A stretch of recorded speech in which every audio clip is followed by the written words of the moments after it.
I think people now are more afraid of death than they've ever been because they're not familiar with it, because it seems like this exotic other. If every single person who's ever lived has died, it can't be that bad, right? I can't imagine how one wouldn't be fascinated by death. My name is Joanna Eppenstein. I'm the creative director and co-founder of the Morbid Anatomy Museum. The name Morbid Anatomy seems to suggest to a lot of people something more like the American Morbidity Museum and American Horror Story. And so people will come in and be like, where are the dead babies? And they're like, no, we don't have dead babies here. There's two parts in the museum. There's the temporary exhibition, which is always borrowed from different private collectors. And there's this room we're in, which is the Morbid Anatomy Library. I think a lot of people who like this project are people who had to choose at a certain point between art and science. I always wanted to be a scientist and I wanted to be an artist. So I'm always interested and drawn to artifacts from time periods before those things were divided up. These ideas that death and beauty, art and science, cute and horrific have to be separate. When I was a kid, I loved animals, and I loved live animals. I loved my cat, but also I loved looking at animals at the Natural History Museum or no jar and formaldehyde.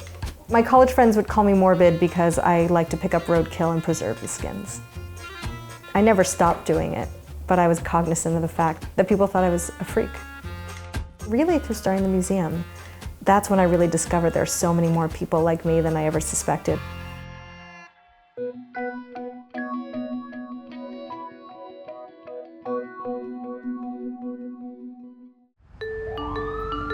I've been shot on the street, stabbed in prison, been a victim of a slashing, twice actually, dead in the morgue, died in a supermarket from overeating. My name is Ali Murhi. I am an actor and I have played a dead body on several occasions. The director usually tells you to hold still. Try your best to hold your breath. It's good to slow your breathing down beforehand, kind of like yoga or meditation. Played a corpse in the morgue on Law and Order, laying down on cold metal while you're practically wearing nothing. It's bone chilling, to say the least. You can take short breaths, but they still don't want to see your chest going up and down at a distance. They're like, wait a second, you sure that guy's dead back there? He's breathing. Whenever you end up dying on camera or playing dead on camera, it brings you to another emotional state. Normally people don't think, if I was shot or stabbed, what would I do? But once you're there and you're playing it, it's kind of a little traumatic. You feel bad for people when you see real people get hurt. You take it in a different, you see it in a different way. My kids watch it sometimes and they're like, Dad, you're dead. They killed you. I'm like, no, I'm here with you now. I'm okay.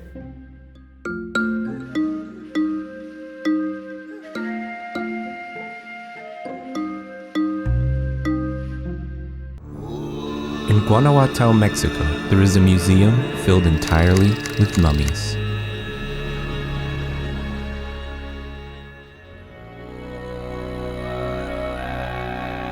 Mi nombre es Paloma Robles Lacayo y soy la directora del Museo de las Momias de Guanajuato. El Museo de las Momias de Guanajuato es un recinto sagrado que exhibe una colección de momias naturales. With 117 bodies in total, the museum has the largest collection of natural mummies in the world. The mummies are the well-preserved remains of people who died during a cholera outbreak in Mexico in the 1800s. The museum is a haunting and eerie experience for visitors, an opportunity to stare death in the face. Vienen a buscar esa experiencia íntima, ese encuentro místico con la muerte, que propicia la reflexión en torno a la intensidad de su propia vida y el sentido de la misma. Es importante que las personas no le tengan miedo a la muerte y al contrario, lo vean como un fenómeno natural, como una transición inevitable de su existencia, porque finalmente se van a encontrar con ella.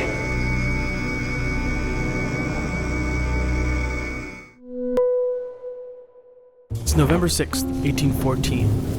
In the Belgian city of Dinant, in a modest house built on a street that would later bear his name, Adolf Sachs was born. 28 years later, while living in Paris, Sachs would invent the saxophone and revolutionize music in ways he couldn't imagine. But this isn't that story. This is the story of how Adolphe Sax escaped death 7 times before inventing the saxophone. Hardly old enough to stand, the young Adolphe fell down 3 flights of stairs. A stone floor broke his fall. At the age of 3, Adolphe swallowed a bowl of watered-down sulfuric acid, mistaking it for milk. Years later, Adolphe found himself a bit too close to a gunpowder explosion.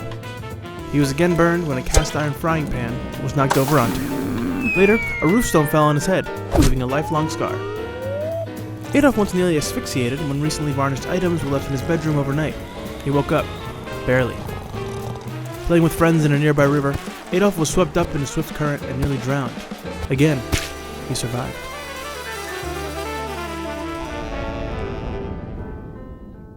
On February 7th, 1894, Adolphe died peacefully in Paris. The saxophone had already crossed the Atlantic, primed to evolve into an icon of American jazz music and guaranteeing Sax his immortality.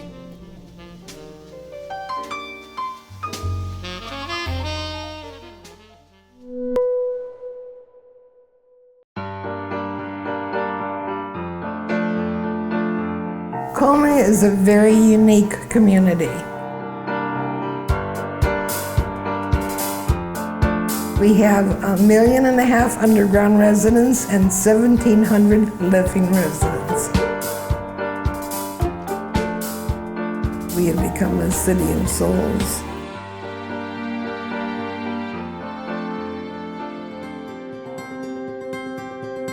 My name is Pat Hatfield, and I'm the retired historian for the town of Colma.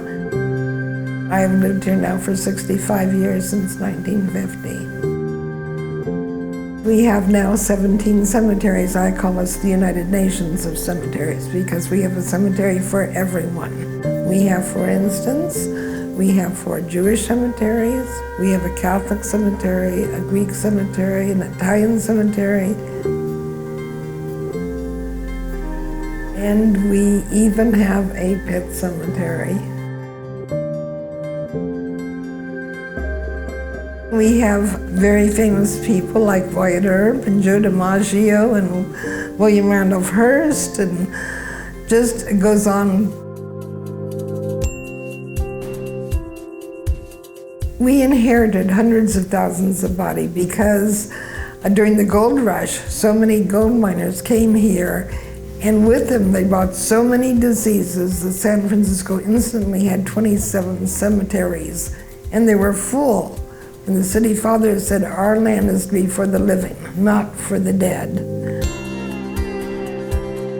So an eviction notice was passed in 1914, and the bodies were slowly transferred here to Colma.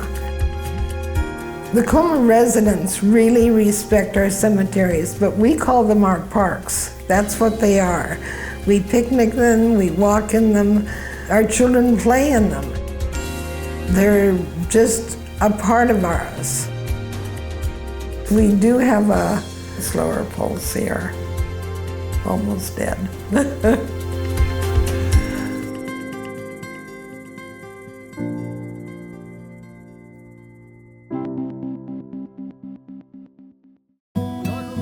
Fa dia ilay finoana fotsiny fa hoe eritreretin'ny sasany ohatrany hoe manompo sampy ve sa maninona ilay mamadika nefa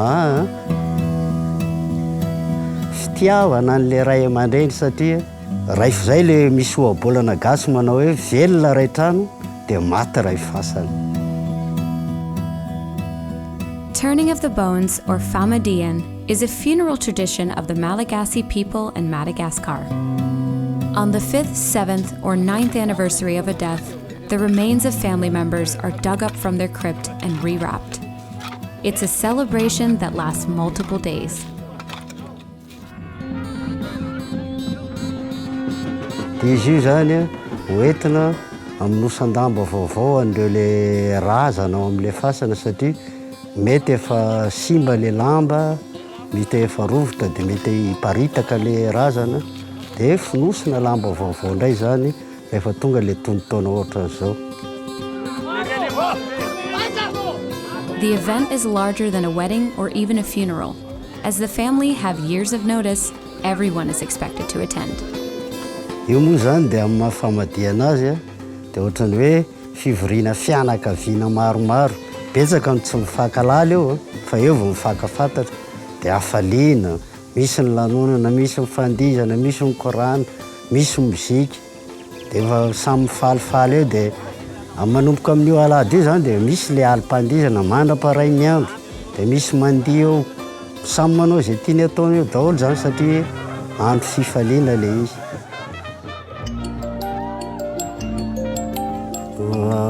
Marina aloha hoe olombelona hoe mety matahotra ihany satria mbola ambitry aloha zany ohatrany hoe fahafatesana marina aloha izy angamba hoe mampatahotra fa le famonosan-damba iny zany dia hoe iantsona an'le firaisan-kina mihitsy zany ao amin'le taranaka. Le fahafatesana dia zao sisa le faran'le zanak'olombelona.